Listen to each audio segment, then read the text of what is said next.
Olá pessoal, dando continuidade ao mês dos estoicos aqui no canal do YouTube, eu vou falar hoje sobre essa pequena obra de Sêneca, sobre a brevidade da vida, uma obra na qual o filósofo estoico aponta algumas coisas muito relevantes e contraintuitivas na nossa forma de conduzir a nossa própria vida. Sobretudo a forma como a gente se ocupa, como a gente ocupa o nosso tempo e como que muitas vezes a gente trata o tempo como se fosse uma coisa de menor valor, justamente por não poder ser medido. A gente muitas vezes cede o nosso tempo muito facilmente ou acha que ele deve ser ocupado o tempo todo com coisas que aparentemente são importantes, mas que após uma profunda reflexão, não são o que tem de mais importante. É uma obra muito sobre como conduzir uma vida plena e feliz dentro das limitações da condição humana. E ele tem um argumento central muito contraintuitivo também. Para Sêneca, a vida não é breve. Não importa a extensão dos anos de sua vida. O sábio tem uma vida plena e abundante. E para os estoicos, o estado do sábio é possível de ser alcançado mediante a conduta correta. A redenção é interior, não está nas coisas externas. Como eu falei no meu vídeo passado de introdução ao estoicismo, que eu recomendo muito que você assista, clicando aqui em cima no card, porque é uma grande introdução a todo o período helenístico com uma ênfase nos estoicos. E agora estamos falando da primeira obra individual que eu vou trazer para vocês aqui no canal, cronologicamente, começando agora por Sêneca. Então, mesmo que o sábio viva 30 anos, ele vai ter uma vida mais plena e abundante do que aquele que viveu 80, indo de prazeres em prazeres vazios e busca de honra e coisas que não garantem essa felicidade, esse preenchimento mais pleno. Então, antes de entrar e ler as próprias palavras do Sêneca, nesse pequeno texto endereçado a Paulino, um amigo do escritor em Roma, eu vou trazer um pouco da biografia do Sêneca para que quem não o conhece possa conhecê-lo. Vou aproveitar a que a própria obra está nos dando e essas edições aqui foram lançadas mais recentemente. Tem várias obras do período helenístico que foram lançadas nessa coleção. Eu vou colocar as obras dos estoicos que eu vou trazer aqui na descrição e estão com um preço muito acessível. Se você comprar através do link que está na descrição, você também estará ajudando o canal. Vamos lá. Lúcio Aneu Sêneca viveu no século I depois de Cristo e tornou-se um dos mais reconhecidos intelectuais do Império Romano. Atuou como advogado, dramaturgo e escritor. Como filósofo, foi um adepto do estoicismo. Era o segundo filho de uma família abastada da região de Córdoba, na Espanha. Foi enviado jovem a Roma com seus irmãos para receber a melhor educação. Ao concluir seus estudos, trilhou uma carreira política que o levou a tornar-se conselheiro de imperadores e uma das pessoas mais ricas de Roma. Eu comentei um pouco sobre isso no vídeo passado, de introdução ao estoicismo, como que é uma escola filosófica muito vasta, tanto no sentido temporal, né, da Grécia, de Roma, mas também ampla nesse sentido universal, assim, de universalidade, de pessoas de diferentes origens e vidas, né? A gente tem Epiteto, que levou uma vida muito humilde, foi inclusive um escravo. E a gente tem aqui Sêneca como uma pessoa abastada, né? Uma pessoa que teve uma carreira política de muito prestígio e levou uma vida rica, tanto no sentido material quanto no sentido interior, mais profundo e espiritual. E a gente tem Marco Aurélio, que eu também vou trazer aqui para o canal, que foi o imperador do Império Romano, né? Também adepto da escola, então é algo que merece muito a nossa atenção. Vítima de conspiração após se afastar do mundo político, foi condenado à execução. Em busca de dignidade, seguiu o exemplo do filósofo Sócrates. Recebeu amigos, bebeu veneno e passou seus últimos momentos discutindo a imortalidade da alma. Foi o imperador Nero que ordenou a execução de Sêneca por suspeitar de que ele estava envolvido em uma trama política contra ele. E Sêneca não estava envolvido. Mas não importa, né? Ele levou para a sua própria vida aquilo que ele defendia, o que a gente nem sempre vê nos filósofos, né? A teoria e a prática estando congruentes. E isso na filosofia antiga é muito forte, né? Essa coisa da filosofia como um modo de viver, como um estilo de vida. Sócrates foi uma grande inspiração para o Sêneca. Sócrates, ele próprio é talvez o maior exemplo disso na filosofia.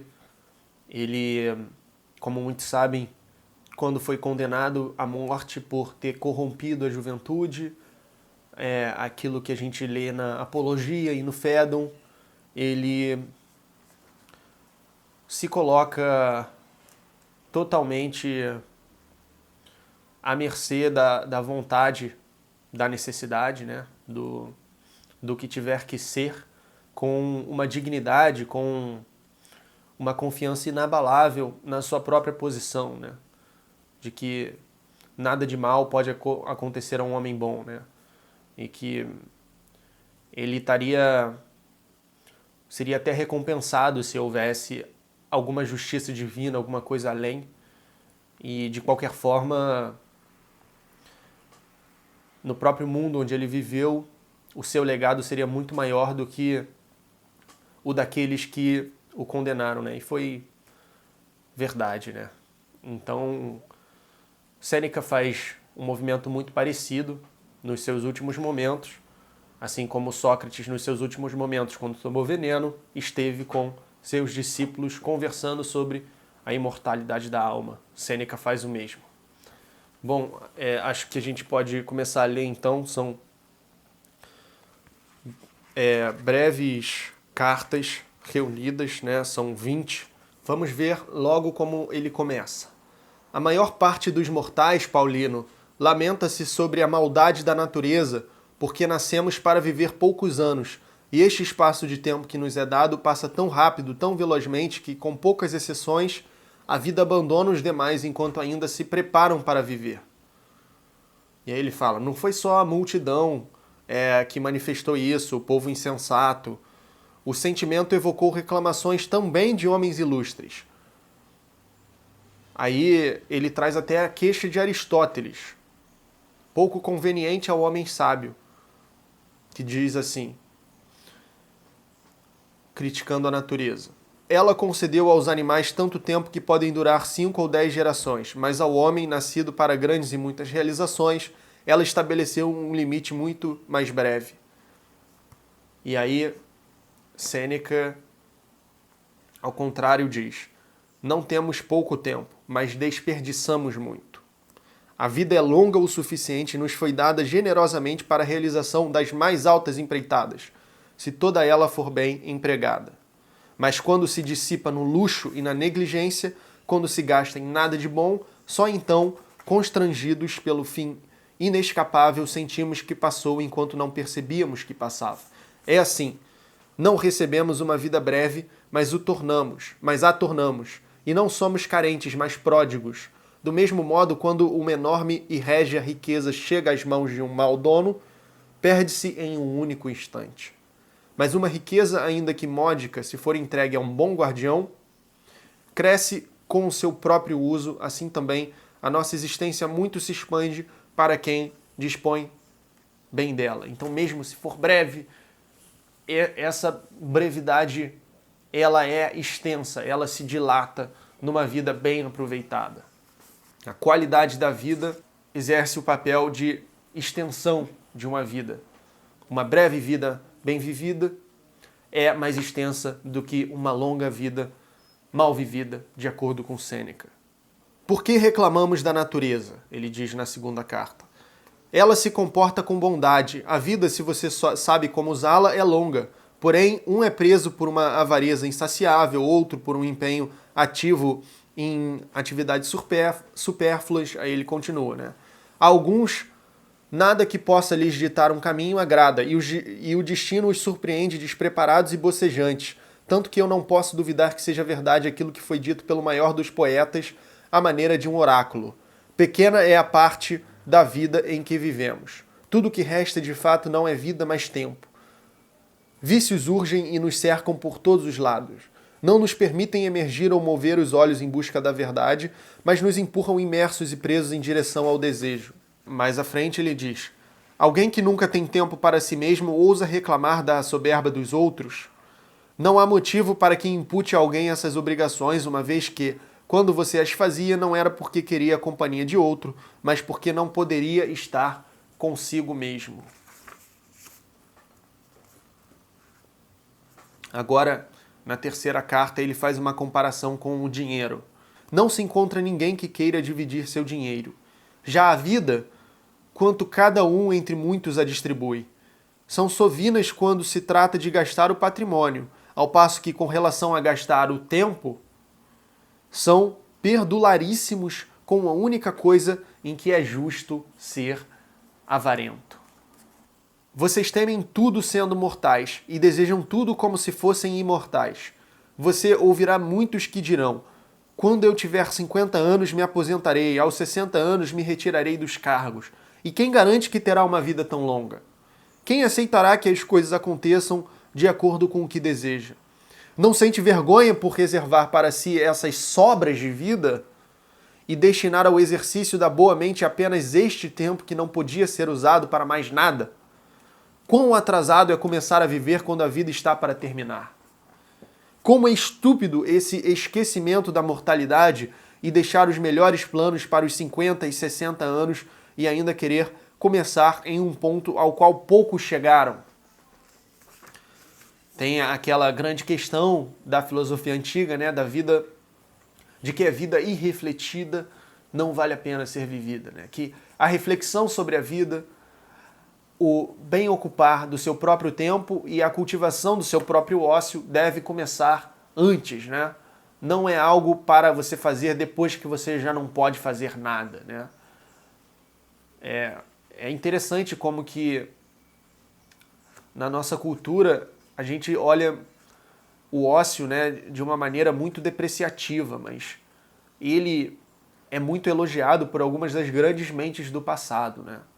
Entre elas Sócrates, Aristóteles e Sêneca. O divino Augusto, a quem os deuses presentearam mais do que a qualquer outro, não cessou de solicitar quietude para si e férias de administração pública. Tudo o que dizia sempre voltava a este assunto, sua esperança pelo ócio. Ele se distraía de seus trabalhos por meio deste doce consolo, ainda que fosse falso, de que um dia viveria para si mesmo. Augusto, uma das pessoas mais poderosas de sua época, primeiro imperador de Roma, também caía nessa armadilha, digamos assim. Então, eu acho que Sêneca nos encoraja a sempre pensar cuidadosamente como estamos ocupando o nosso tempo e não ter vergonha de dizer não, não ter vergonha de dar preferência àquilo que é mais importante para você e pensar muito bem sobre isso, sobre o que é realmente importante para você. E, enfim, para os estoicos isso tudo vai estar num terreno mais interior, né? Num terreno mais de reflexão sobre a morte, sobre a vida, sobre a condição humana, num terreno de quietude, de paz de espírito, de ataraxia. O estoicismo é muito marcado por uma resignação, mas há aqui no Sêneca um certo otimismo também, né? Não chega a ser trágico, mas é uma resignação que traz uma espécie de redenção mais feliz, assim, mais otimista. Não só de conformidade, sabe? Pelo menos é o que me parece, assim. Acredite, é próprio de homem magnânimo e acima dos erros humanos não permitir que seja retirado nenhum momento de seu tempo. E por isso a vida dele é longuíssima, porque por toda a extensão que tenha durado, tomou tudo para si. Nada assim ficou descuidado e ocioso, nada na dependência de outro, e nem certamente encontrou algo digno de ser trocado pelo seu tempo, guardião parcimoniosíssimo dele. Assim o tempo foi suficiente para ele, mas aqueles é certo que tenha faltado, pois muito da vida foi tolhida pelo povo. E nem por isso julgue que eles por vezes não entendem seu erro. Com certeza você ouvirá muitos desses, que são oprimidos por sua grande felicidade, vez ou outra exclamarem: entre as hordas de clientes ou processos jurídicos ou outras honrarias miseráveis, não me deixam viver. Como poderiam deixar? Todos aqueles que lhe chamam afastam-lhe de você mesmo. Quantos dias aquele réu tomou? Quantos aquele candidato? Quantos aquela velha cansada de enterrar herdeiros? Quantos aquele que finge estar doente para provocar a cobiça dos caçadores de testamento? Quantos aquele amigo mais poderoso que não lhe tem em amizade, mas em seu cortejo? E por aí vai.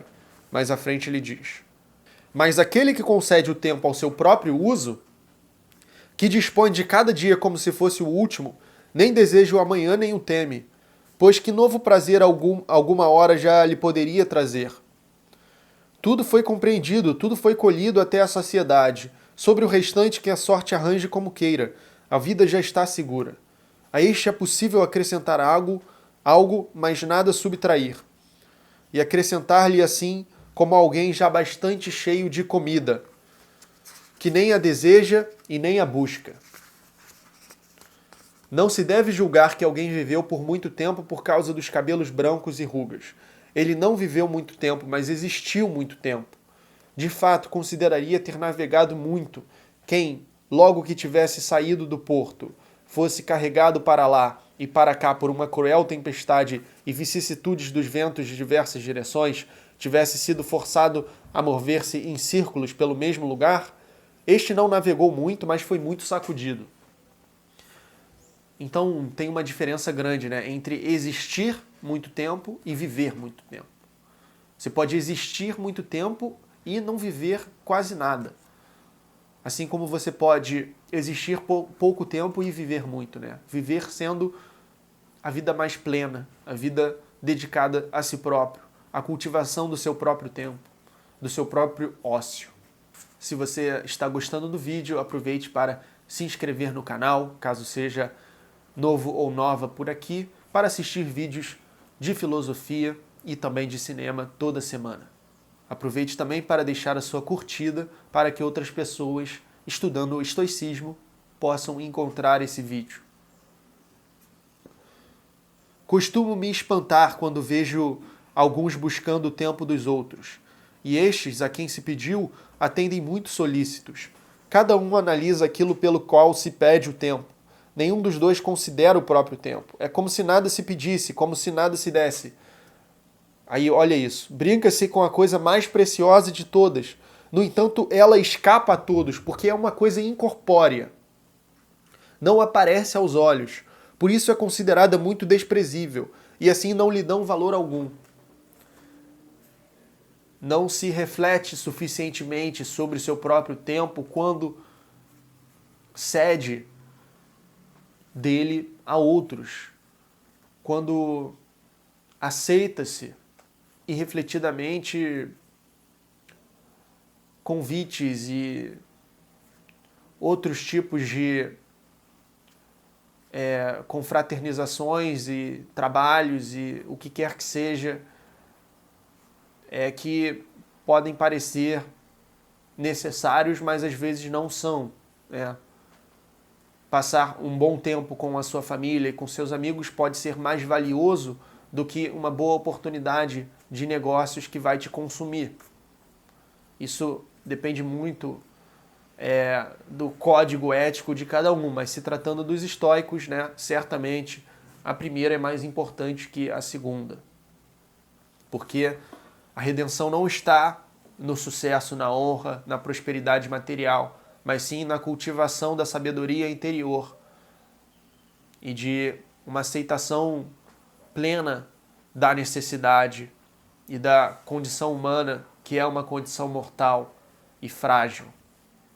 Então, viver com pouco e cultivar uma felicidade com pouco é mais digno para os estoicos do que essa entrega incessante da ética de trabalho, de riqueza, de poder e tudo mais. E olha que interessante como que o Sêneca é alguém que conseguiu conciliar as duas coisas, né? É uma prova de que não são coisas que não podem ser conciliáveis. Pelo contrário, a gente tem um grande exemplo de que podem sim. Na carta 11 ele diz: mas para aqueles cuja vida não é tomada por todo tipo de preocupação, porque ela não seria duradoura. Nada dela foi delegado a outro, nada foi desperdiçado aqui e ali, nada depende da fortuna, nada foi levado pela negligência, nada perdido pela prodigalidade, nada supérfluo. Toda ela, digamos, é proveitosa. E assim, por mais que seja curta, é suficientemente abundante. Então, quando chegar o último dia, o sábio não hesitará em caminhar para a morte com passo firme. Assim como fez Sócrates, assim como fez ele próprio. A vida do sábio, mesmo se for curta, é suficientemente abundante. Pulando para a 14ª carta, ele diz o seguinte: dentre todos, apenas são ociosos aqueles que estão disponíveis para a sabedoria. Só estes vivem. Reparem como que aqui o ócio tem uma conotação muito positiva. Assim como tem em Aristóteles, que chama atenção para o fato da matemática ter nascido entre uma aristocracia ociosa de sacerdotes no Egito.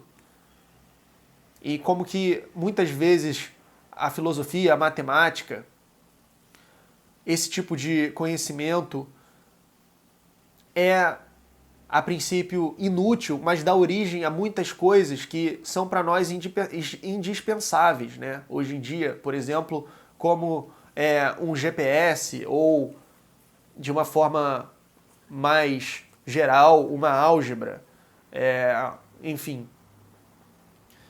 E como que não se enxerga muito a origem filosófica de tudo isso, né? Não se enxerga muito como que a filosofia está por trás do nascimento da biologia, da psicologia, da física e por aí vai, né? A filosofia, para o Aristóteles, é justificada apenas pelo próprio interesse do homem em conhecer. Não tem nenhuma necessidade útil, utilitária. E por isso, para ele, vai ser superior aos outros conhecimentos. Então, continuando. Dentre todos, apenas são ociosos aqueles que estão disponíveis para a sabedoria. Só estes vivem, pois não apenas cuidam bem de seus anos, mas também a eles adicionam toda a eternidade. Cada um dos seus anos que passaram diante deles foi creditado. É possível discutir com Sócrates, duvidar com Carnéades, acalmar-se com Epicuro, vencer a natureza humana com os estoicos, ultrapassá-la com os cínicos.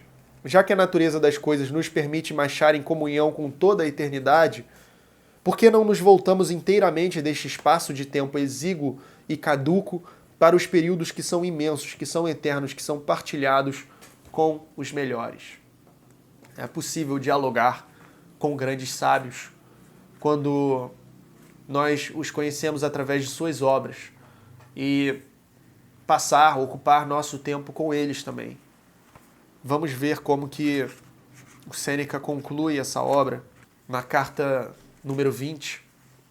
Portanto, quando você vir alguém usando uma toga pretexta, que era um tipo de vestimenta considerada mais nobre naquela sociedade romana, já com frequência, um nome célebre no fórum, não os inveje. Essas coisas são alcançadas ao custo da vida. Para que um único ano seja datado em homenagem a eles, consumirão todos os seus anos. A uns a vida abandonou entre as primeiras lutas antes que escalassem o cume da ambição. A outros, que se arrastaram por 1000 vergonhas até a consumação das honras, de repente lhes advém um pensamento infeliz de que trabalharam tanto para uma inscrição em um túmulo. A extrema velhice de alguns, enquanto se ajustavam a novas esperanças como se fossem jovens, desfez-se impotente entre grandes e insaciáveis empresas. Nos 2 últimos itens da última carta do texto, Sêneca diz o seguinte: muitas pessoas têm o mesmo ímpeto. O desejo de trabalhar dura muito mais tempo do que a capacidade. Lutam contra a fraqueza do corpo. Julgam que a própria velhice é fardo por nenhuma outra razão senão de que ela os coloca de lado. A lei não alista um soldado depois dos 50 anos, não convoca um senador aos 60. As pessoas são mais difíceis para dar folga a si mesmas do que a lei. Neste ínterim, enquanto roubam e são roubados, enquanto um destrói a paz do outro, enquanto se tornam mutuamente infelizes, a vida não tem fruto, sem prazer, sem qualquer proveito para a alma. Ninguém tem a morte no horizonte. Ninguém se furta a estender longamente as esperanças. De fato, alguns até mesmo organizam coisas que estão além da vida. Túmulos enormes, dedicatórias de obras públicas, oferendas às suas piras mortuárias e funerais ambiciosos. Mas, por Hércules, os funerais dessas pessoas deveriam ser acompanhados por tochas e círios, como se tivessem vivido por pouquíssimo tempo. Esse tipo de funeral, com tochas e círios, era comum para pessoas que viveram pouco tempo, para funerais de crianças. E é isso, é uma obra muito profunda, muito pequena e que traz uma reflexão muito importante para a gente e que eu acho que não importa a época em que se vive, se contemporâneo de Sêneca, se moderno, essa pequena obra sobre a brevidade da vida tem muito a acrescentar para a reflexão, para a importante reflexão sobre o tempo, sobre o ócio, sobre como ocupamos nosso tempo e conduzimos a nossa vida. Com que pessoas, com que atividades, com quais objetivos em mente, os estoicos vão sempre enfatizar a ética mais orientada para a vida interior, para a cultivação da sabedoria, para uma tranquilidade, uma quietude, uma imperturbabilidade, uma ataraxia que vai conduzir à verdadeira felicidade, à verdadeira eudaimonia.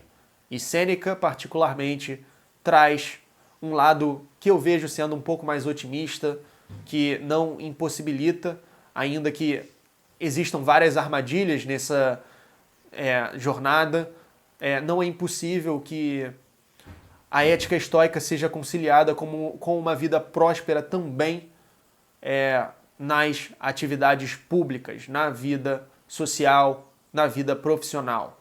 Mas é preciso um cuidado e uma reflexão extrema para que isso realmente ocorra, que ele parece ter alcançado na sua própria vida, né? Sem abrir mão do seu próprio ócio, do tempo para si mesmo, da reflexão sobre a vida, sobre a morte e de sua dignidade frente à invencível necessidade, né? Frente à sua própria condenação que a fortuna, que o destino lhe impôs. E a dignidade que ele exibe nos seus últimos momentos é semelhante àquela de Sócrates e serve também de exemplo para todos que têm o estoicismo como grande inspiração para seu modo de viver. Muito obrigado, até a próxima.